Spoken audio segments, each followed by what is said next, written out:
Ano ba yung sasabihin mo? Tungkol po sana kay Maya. Ha? Bakit? Na paano yung anak ko?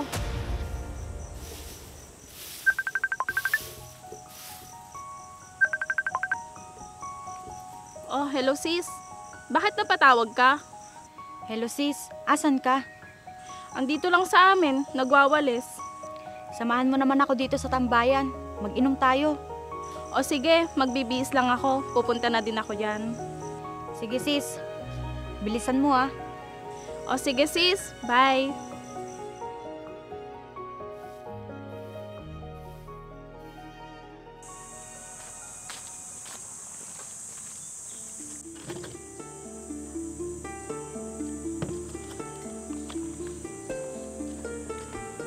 Ang daya mo naman sis.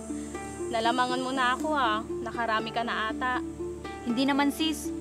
O eto, pinagbuksan na kita para makahabol ka. Yan ang gusto ko sa'yo eh.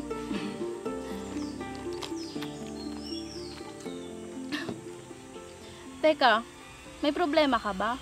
Bakit ka aga-aga umiinom ka? Wala lang sis. Ito lang naman ang pamilya ko eh. Ang alak. Huwag mong sabihin yan sis. Andyan pa naman yung nanay mo ah. Siya ang pamilya mo, hindi ang alak. Talaga ba sis? May nanay pala ako. Oo sis, mahal ka ng nanay mo. Tignan mo, lahat ng luho mo, nabibigay niya. Kasi mahal ka niya. Kala mo lang yun.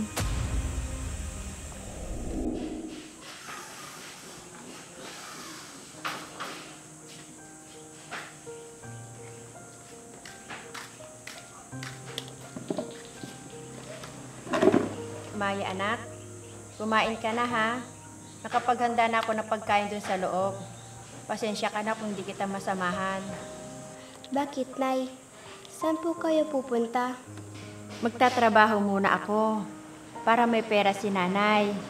Para mabili ko lahat ng gusto mo. Wala naman po akong gusto, Nay.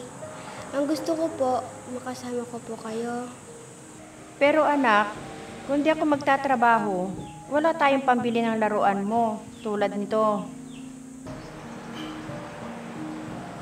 Sige po.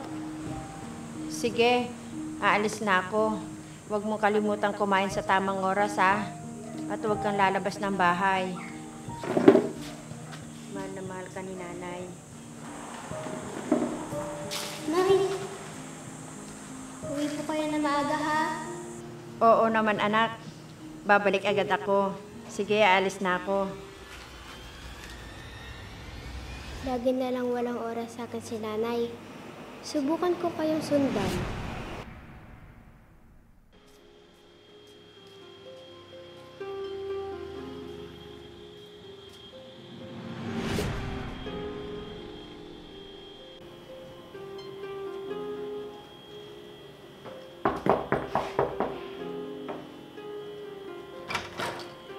Nandiyan ka na pala, Manang. Halika, tuloy ka. Salamat po.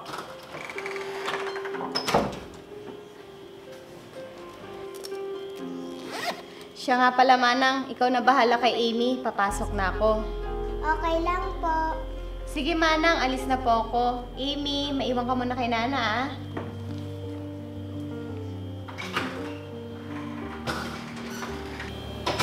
Nana, gusto ko nang maligo.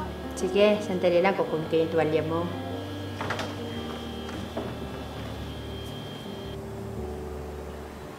Halika na, baby Amy. Maligo ka na. Sige po.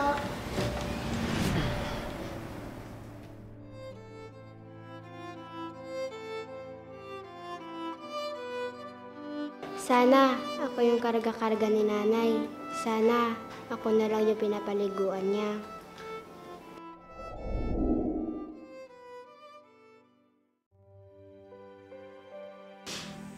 Sana ako na lang ang mahal ni nanay. Oo naman sis, mahal ka ng nanay mo. Walang magulang na hindi mahal ang kanyang anak. Mali ka. Mas mahal ni nanay si Amy kaysa sa akin. Halika na, baby Amy. Maligo ka na. Sige po. Simula nung bata ako, nakita ko kung paano alagaan ni nanay si Amy. Kung paano tratuhin. Hindi ko naman kailangan ng mga laruan o anumang ibang bagay. Ang kailangan ko ang pagmamahal ng isang magulang. Bakit? Hindi niya ba maisip na naiinggit ako sa ibang pamilya? Kung gaano sila kasaya. Minsan nga nakikita ko kung gaano nila kamahal ang mga anak nila. Alam mo ba, sobrang sakit na sa akin. Inggit na inggit ako sa ibang pamilya. Hindi matutumbasan ang oras na nawala na binigay niya kay Amy. Tama na sis. Dapat hindi ka nagtatanim ng sama ng loob sa nanay mo. Dapat kausapin mo siya tungkol sa nararamdaman mo.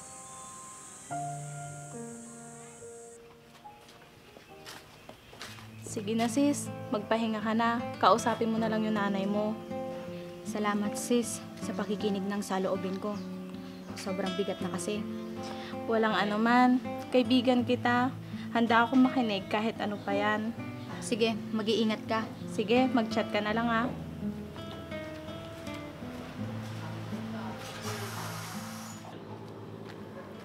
Si Tita Lisa yun ah.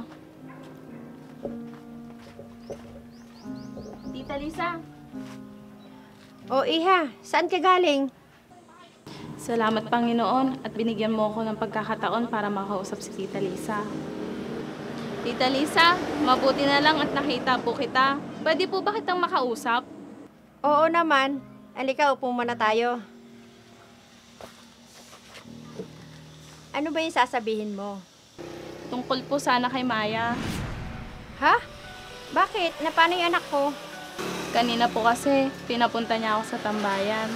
Pagkadating ko po doon, naabutan ko po siyang umiinom. Mukhang may problema po yata siya. Diyos ko naman. Bakit? Anong problema ng anak ko? Sa totoo lang po, tita, kayo po yung problema niya. Sobrang sama po ng loob ng anak niyo sa inyo. Nasaksihan niya po simula bata at ngayong dalaga na siya kung paano niyo mahalin at alagaan si Amy. Hindi niyo po namamalayan, napapabayaan niyo na po pala yung sarili niyong anak. Kasalanan ko to. Hindi ko na namamalayan. Napapabayaan ko na si Maya. Dahil sa trabaho ko. Huwag niyo pong sisihin yung sarili niyo. Ginagawa niyo lang po ito dahil magulang po kayo. Maraming salamat sa iyo, Rose. Dahil sinabi mo sa akin ang bagay na ito. Walang anuman po, tita. Kaibigan ko po si Maya, kaya handa akong tulungan siya. Sige po, tita. Mauna na po ako. Sige, Rose. Maraming salamat.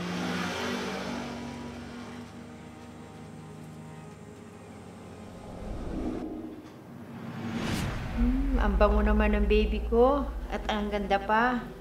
Nana, hindi na po ako baby. Dalaga na po ako. Talaga ba? Nana, tama na po. Hindi na po ako baby. Nakikiliti po ako. Hindi ko na malayan. Talaga na pala ang baby ko. Basta, kahit hindi ka tunay na anak ni Nana, mahal na mahal kita. Opo. Halika nga rito. Nana, salamat po ah. Kahit walang oras sa akin si Mama, andyan ka palagi.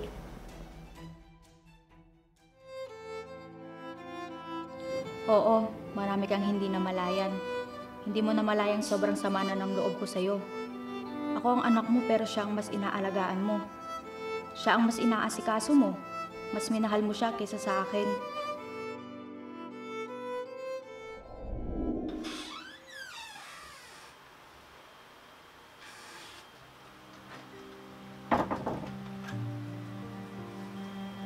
Maya, anak.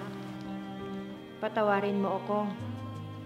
Patawarin mo ako sa lahat ng naging kasalanan ko.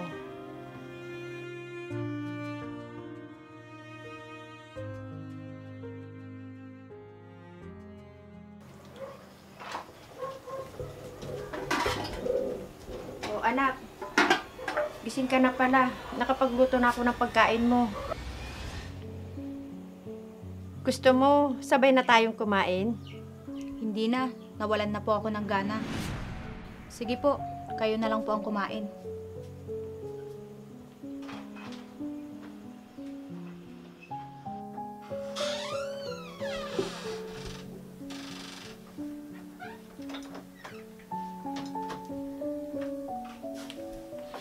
Anak, patawarin mo ako. patawarin mo ko sa lahat ng naging kasalanan ko sa'yo.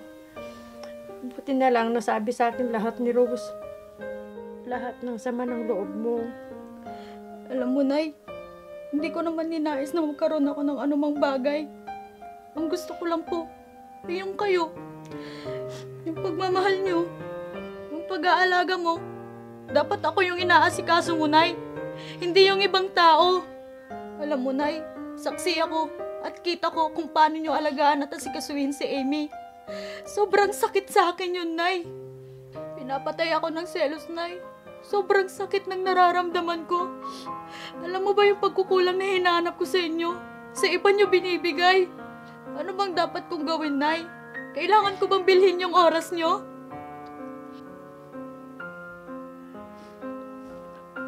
Anak, patawarin mo ako sa lahat na naging kasalanan ko sa'yo. Pasensya ka na kung di ko maibalik yung oras nating dalawa. Kahit gusto kong bumawi sa'yo, hindi ko alam kung paano ako babawi sa'yo. Sana maintindihan mo. Sana patawarin mo ako, anak. Nay, ano pa bang gusto niyong pag-iintindi? Sobrang nangungulila ako tuwing wala kayo. Oras lang naman po yung hinihingi ko. Mahirap po bang gawin yon? Anak, huwag kang mag-alala. Magmula sa araw na ito, sayong-sayo na ang oras ko. Nay, sana tuparin niyo yung mga sinasabi niyo. Dahil sa huling pagkakataon, bibigyan ko kayo ng tsansa para paniwalaan ko kayo. Oo, anak. Hindi pa huli ang lahat. Habang nabubuhay ako, magkasama tayo. Salamat, Nay. Mahal na mahal po kita. Mahal na mahal din kita, anak.